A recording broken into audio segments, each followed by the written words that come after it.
welcome to This Explainer. Today, we're diving into a total cultural phenomenon. We're talking about a concept that literally changed how an entire generation thinks about life, time, and, well, work.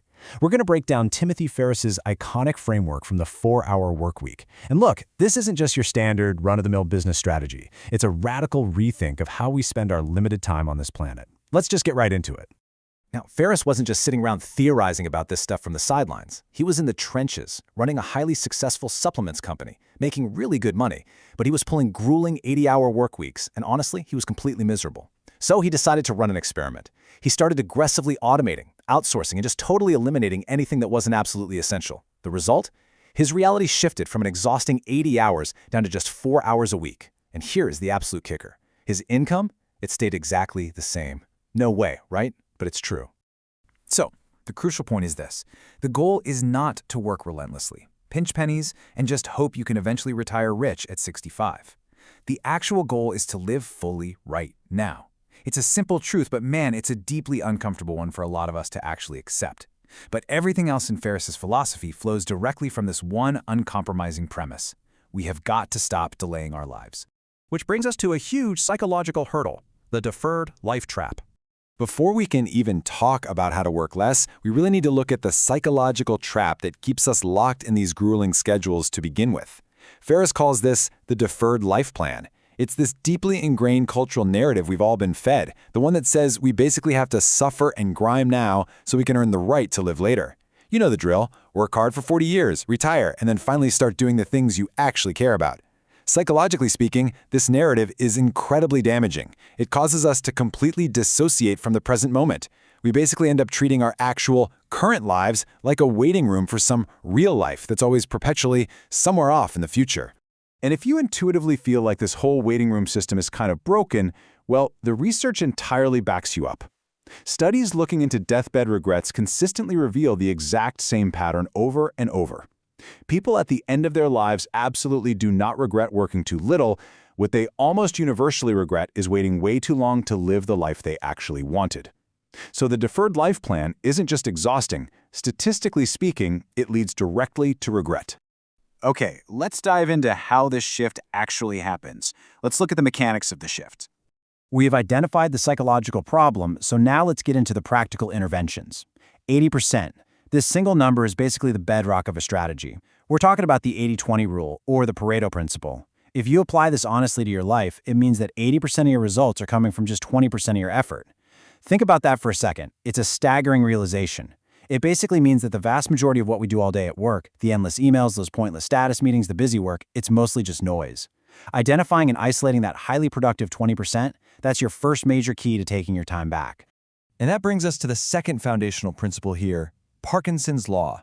This law states that work expands to fill the time available for its completion. Seriously, think about it. If you give yourself a whole week to finish a pretty basic task, it's somehow going to mysteriously take a whole week of stress, tinkering, and overthinking. But if you give yourself just 2 hours to do that exact same task, it takes 2 hours. It's wild, but our output is dictated by our deadlines, not the actual complexity of the task itself. Now, to be absolutely clear, this entire framework is not about laziness. Trying to work 4 hours a week isn't about just avoiding work. It's about ruthless clarity. It's understanding the absolute distinction between merely looking busy and actually being productive. The central question Ferriss is forcing us to ask isn't, hey, how do I do more? It's actually, what must I stop doing? And one of the biggest things we really need to stop doing is passively consuming information. Ferriss calls his solution to this selective ignorance, and he's strict about it. No news, highly restricted times for checking email, and incredibly strict boundaries for communication in general. Why go to such extremes? Because our modern information environment is literally designed to capture and hold your attention hostage. By deploying this radical information restriction, you're protecting your cognitive load. Because at the end of the day, protecting your attention is the only way you protect your capacity to think clearly, create, and live intentionally. Moving right along, let's talk about fear setting over goal setting. Now, you might be wondering, if the mechanics are actually this simple, why doesn't everyone just do it? Well, to overcome the massive psychological hurdles of making these kinds of changes, Ferriss advocates for something he calls fear setting, rather than traditional goal setting.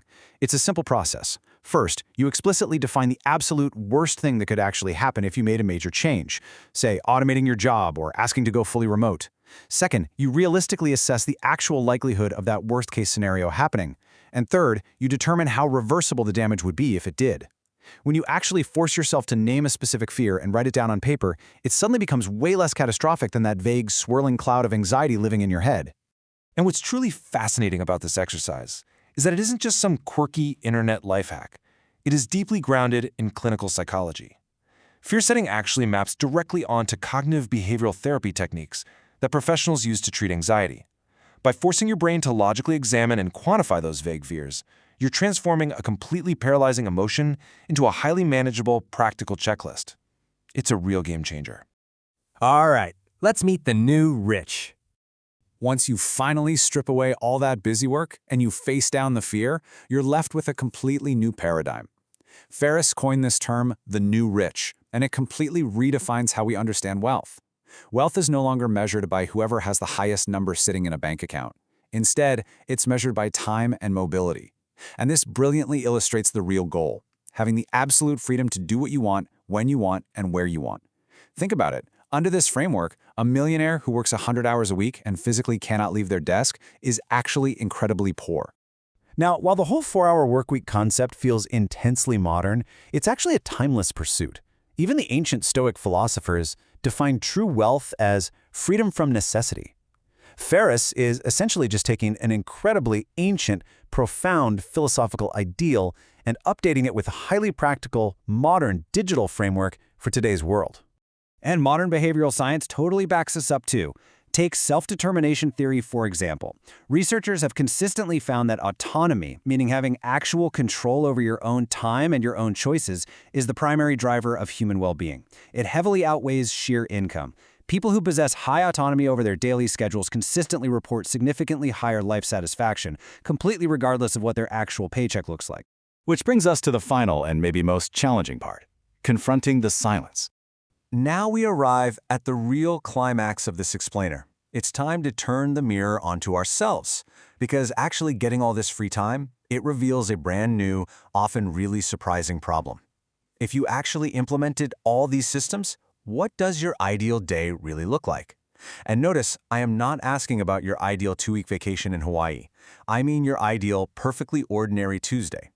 The uncomfortable truth is that, when pressed, most people simply don't know. Which leads us to this deeply confronting psychological question. Is our constant busyness an actual genuine necessity, or is it secretly just a defense mechanism? Are we filling our lives with 80 hours of frantic noise simply because we're terrified of what we might actually find in the silence? Not knowing what we truly want in life is scary. Sometimes it's honestly just easier to stay completely exhausted than to risk stepping back and pursuing what actually matters to us. So I want to leave you with this ultimate, highly provocative question. If you legally could not work more than 4 hours per week, what would you actually do with your life? The 4-Hour Workweek isn't really just a book about work at all. It's an explainer on the deep relationship between time, fear, and identity. So take a moment today to really ask yourself, is the life you are building right now one you intentionally chose, or is it simply the life that just kind of happened to you while you were way too busy to notice?